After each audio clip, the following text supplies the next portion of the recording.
Hey guys, this video is going to be me answering some questions that I got about creating OCs, and I'll just have me working on more of that same concept character page that I had in the last video in the background.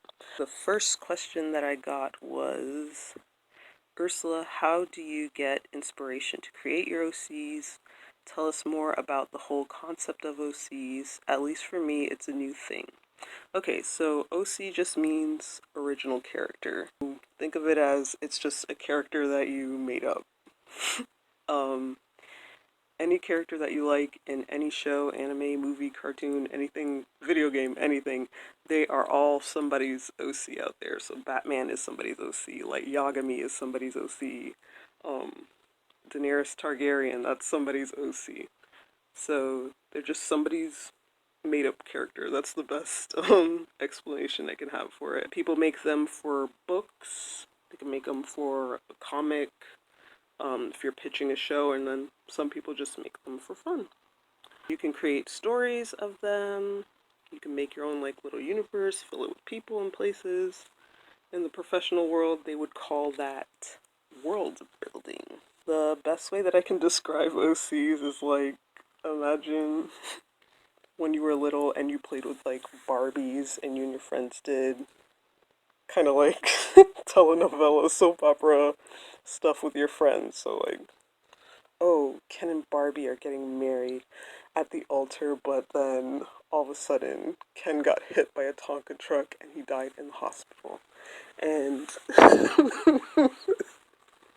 like crap like that. Like just making up silly little stories of a character. It's like you're playing Sims, or it's just like made up junk. I don't know. It's just, I don't know, man. It's just fun. Some people can also create OCs based off of pre-existing media. So, for example, you could have a Sailor Moon OC, and that just means it's a character that you made up, but that character lives in a pre-created universe. Like she fits, or she or he, whatever, fits in that show's world. It just sounds so silly.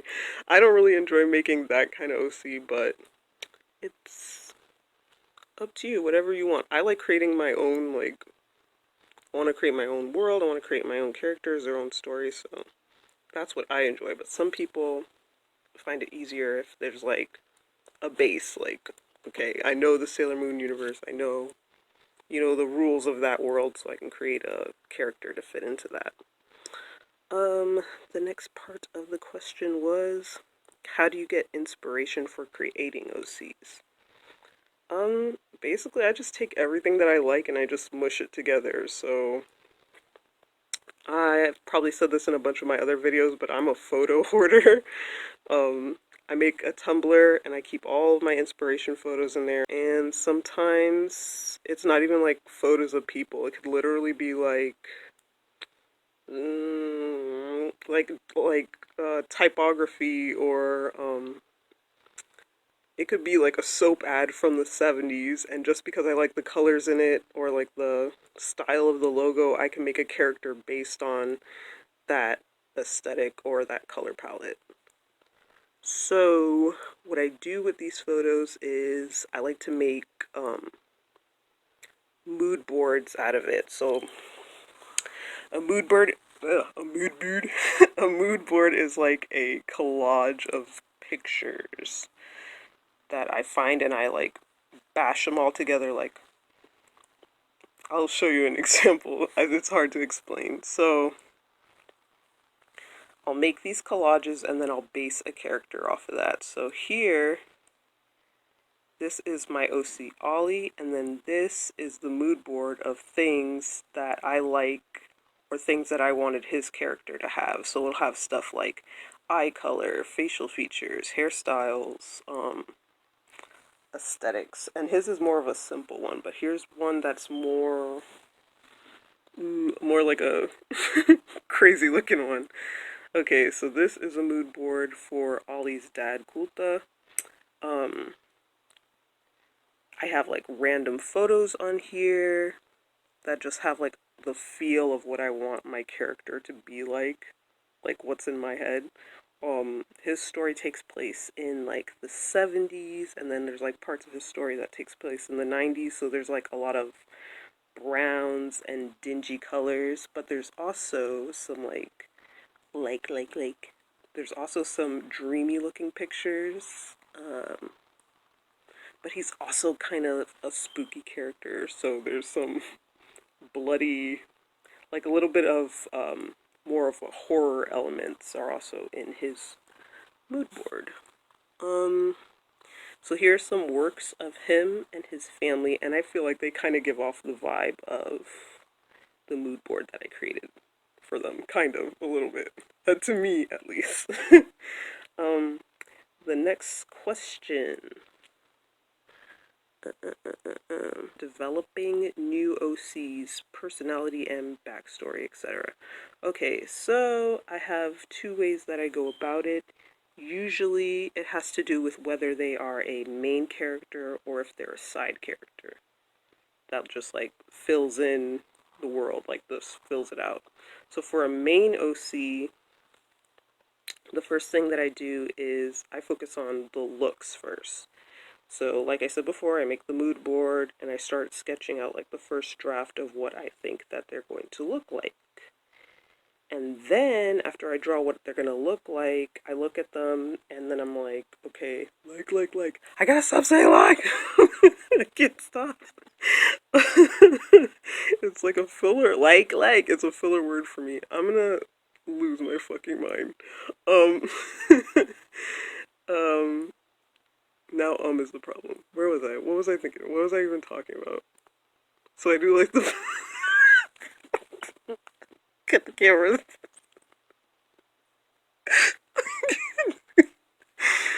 I look at the character and I say to myself, what? Why are they dressed like this? Why are they wearing what they're wearing? Okay, so he's got a band tee on. He's got a lot of holes in his clothes. Why does he have holes in the clothes? Why is he wearing that band tee? That's his favorite band. Okay, he likes rock music. What else? He has holes in his clothes. Maybe he doesn't have a lot of money. Why doesn't he have a lot of money? Where does he work? Does he like it there? What are his likes? What are his dislikes? Why does he like what he likes? Why does he dislike what he likes? So things like that, basically, you're doing like a character interrogation and you make little stories based on the answers of the questions that you ask. And the deeper that you dig, the more realistic that the character becomes. And then you can, I don't know, like, you can get their personality traits and things like that from the questions that you asked and all the stories that you made up from the questions. um, so then you start answering those questions. Like, okay, so he's poor because his mother is bad with money and he got his spending habits or lack of saving habits from her. So then you start thinking, ooh, then who is his mom? What does she look like? And that leads to the second part of or the second way of how I make characters. So that's like making side characters. So when I make side characters, I'm thinking of their story first, and then I think about what they look like. And I'm able to do that because they're already connected to an established character. Like, I've already made up that character. I hope I'm making sense and I'm not sounding like a like a wacko. I'm like thinking of it like a tree. Like I've already made the trunk of the tree. I'm just creating like more branches. And these characters are just filling up the world, so it's kind of easier to create the secondary characters because you've already established the first one and you know everything about that first one. So, long story short, main characters, I'm thinking of the design first, then I do the character interrogation, and then for secondary characters, I'm just kind of building off of the stories that I created from the first one. If that makes sense. Or I'm just talking crazy. Oh my god, I hate doing voiceovers. Okay, next. I have a couple of OCs from when I was in high school, and they are so edgy and outdated. I kind of want to make new ones instead of trying to rework them to be more realistic. I say give it a shot first before you throw them away. Like, okay, they're outdated, but what kind of outdated do you mean? Because maybe them being outdated, that's the era that the story takes place in. Like, say they're like old school MySpace scene queen looking OCs, emo looking OCs. Maybe their story takes place in the early 2000s, so it makes sense for them to look like that. If not, I mean, you could always change it. If you really hate how they look, you can give them a fun, like, little Pinterest makeover. So go on Pinterest, find some new outfits, uh, dress them up in those, keep their hair color or the hair length that they have, but then just choose a new hairstyle. And then based on the look that you give them, you can like create a new story, and then you can mix in some elements from their old story. I think that could be really fun. I don't know.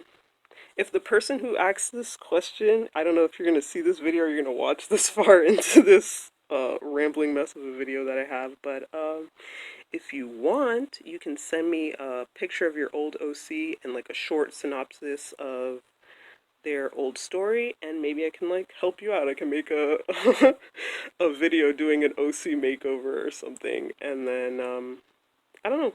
Tell me if that's something that you guys are interested in. Okay, I talked too much already, so this is for that person who wanted me to make longer videos. So I made a longer video. If you're